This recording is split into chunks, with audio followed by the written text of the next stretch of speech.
In this video, I want you to take a look at this one right here, because this is a very, very powerful point that we sometimes get confused, but I know which side we are on. It's value versus income, and it is very, very powerful. What he says right here, he made a biggest mistake and almost caused a major disaster from this. But I want you to watch this video here. I'm going to give you like very short bits and pieces. You can watch the whole entire video later on the next link, but I want to give you the highlights, what I thought was very, very important to me. So watch this real quick, and I'll talk to you soon. I don't just run one company online. I actually have multiple businesses. I started with what I call an income business, then tried to do something that turned into a big mistake. I tried to turn that income business into a value business, but I tried to run them together in the same company. You see, I never separated them out. I basically felt that I could convert an income business into a value business. Or maybe a more accurate statement would be that I felt I could get the benefits of an income and a value business out of one business while avoiding the negative sides of each one. Now that was a big mistake, and I paid for it greatly. Luckily and fortunately, we've been able to come through that, and I was able to grow and grow even stronger. The number one exercise I go through with any business I launch is from day one appointing it whether it's going to be an income business or a value business. And the best examples I can give you right now from my companies are two specific ones that you've probably heard about now. They're certainly my two largest ones. The first one is JujuQ. Now, JujuQ is my income business. The second one is Learn. And Learn is my value business.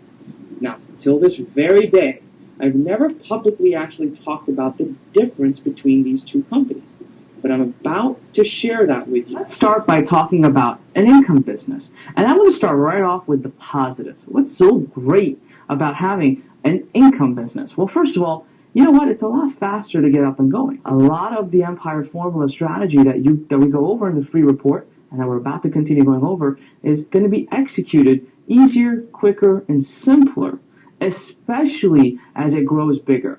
In the first initial stages, maybe value and income is about the same. But as it gets bigger, an income business can be easier to run. It's also going to generate more profit. So for you personally, it's going to put more money in your pocket. You're going to have more net. The reason is you'll have less headaches. Your infrastructure, and I know these are big words, but I'm talking about the people. You don't have to hire. You don't have to have an office space. You can work right from the basement of your house. You can work while your kids are running around you screaming and shouting. And you don't have to have many costs. So hence that really does make your margins, or it makes your net profit a lot bigger. Also, in this business, you're going to have very little investment to make. What you'll realize is you can keep growing it to a certain point without investing much, hence creating a more profitable business for you personally at the moment. Last but not least, the biggest benefit of having an income business is that it's overall can be run from your computer. You could be anywhere in the world, and it can be automated. Large chunks of it can be automated, and it will run while you sleep. If you build it the right way and the way I'm about to teach you, whether you wake up in the morning and work or not will be insignificant to the income that you're having. Now,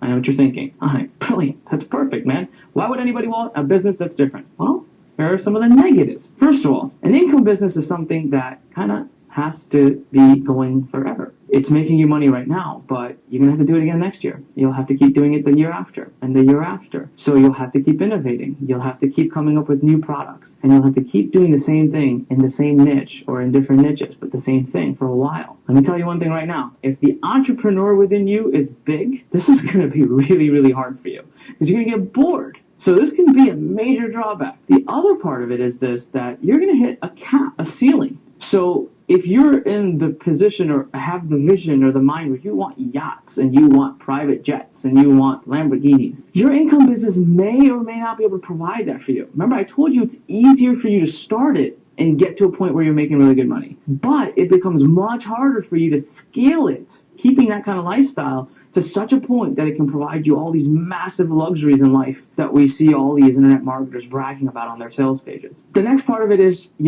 it's pretty lonely. You are going to be doing this for a long time. You will be working in your basement or from your home. You won't have an office. And in many cases, it's a little riskier. And it's more based on your name, so your brand or a pen name that you create. So there's risk factors there. Okay? If you have a bad product or a bad mistake or a big customer fluff or some problem occurs or something happens, you're at bigger risk of losing your income, or if Google decides to slap you and that was your biggest source of traffic. You're not diversified well enough. So in income businesses, there are really good positives, but there are strong negatives. If you are the kind of person who's very entrepreneurial, very aggressive, you want to take over the world, then this is going to be something where you're going to have a hard time with it. You're going to get bored with an income business. Happened with me. Now, what's an example of an income business? Just to kind of get you to grasp this concept. Go to clickbank.com. Pick any of the top seller ebooks. That business of selling that information as an ebook, and just that, is an income business. Take consulting for a second. You wake up in the morning, you get on the phone, you charge an hourly rate, you get paid. Or you take on a client, you take on a project, you charge an hourly rate or a project rate, you get paid.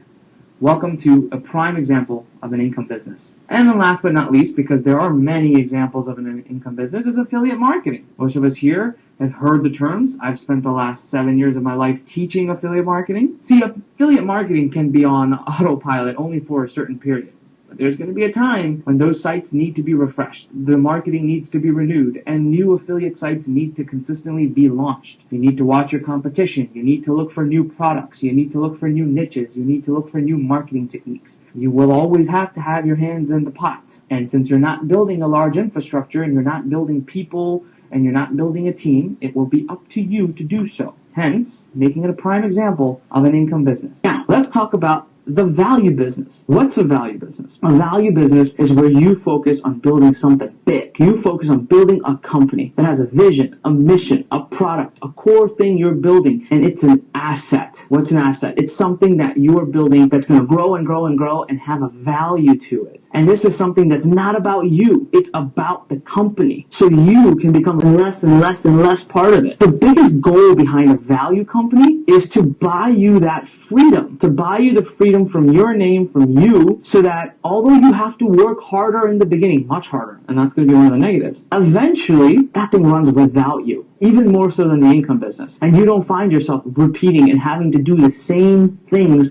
personally that you have to in the income business. And also, there's a much, much bigger upside. You could sell that asset off in the future for millions and millions and millions, for so many millions that it would take you years and years and years of the net income from the income business to be able to accrue that kind of capital. Now, the bad side, there's risk involved. Come on. Not everyone who builds a value business is going to be able to build an asset that actually has that value. So, if you're doing it purely for the money, and you just want a lifestyle and you just want to make money, go the income route. But the entrepreneur within you is just firing away to do something huge, then go the value route. But remember, you're taking a big risk, because during the time that you're building that value business, here are some of the negatives. A, it needs investment. It needs capital. It's going to need money poured into it. It's not like the income side. It's going to need infrastructure. You're going to need to hire people. What this is going to mean is it's going to mean less money in your pocket initially. If net income right now is the thing that you're looking for, the value business is not going to facilitate that. You're going to need to hire. You're eventually going to need an office, and you're going to have to deal with the headaches of being a manager and dealing with a support or an infrastructure. I deal with it every day. I love it.